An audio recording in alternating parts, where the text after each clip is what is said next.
while exploring space for new habitable worlds. A probe belonging to the bioengineering corporation Life Foundation discovers a comet covered in symbiotic lifeforms.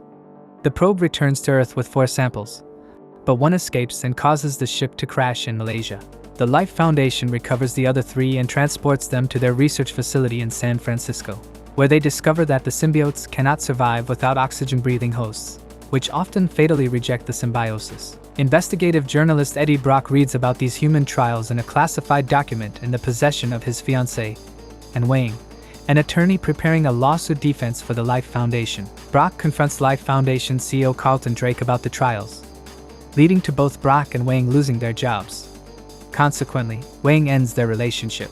6 months later, Drake's symbiosis trials are closer to success, though one of his symbiotes dies due to carelessness. Brock is approached by Dora Skirth, one of Drake's scientists who disagrees with his methods and wants to expose him. She helps Brock break into the research facility to search for evidence, and he learns that an acquaintance of his, a homeless woman named Maria, is one of the test subjects. Brock attempts to rescue Maria, but the symbiote possessing her transfers to his body without him realizing, leaving her dead. Brock escapes and soon begins displaying strange symptoms. He reaches out to Wang for help, and her new boyfriend, Dr. Dan Lewis, discovers the symbiote on examining Brock.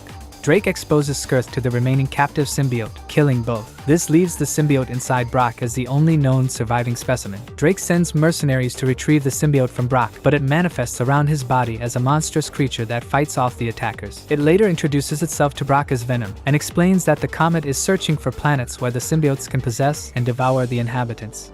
Venom offers to spare Brock if he helps the symbiotes achieve their goal, and Brock comes to enjoy the superhuman attributes that the symbiote imbues him with. Brock breaks into his old workplace to turn in evidence of Drake's crimes, but is surrounded by SWAT officers and is forced to transform to escape. Wang witnesses this transformation and takes Brock back to Lewis's office, where they explain that the symbiote is slowly rotting Brock's internal organs. Brock notes that the symbiote has 2 weaknesses: high-pitched noises and fire.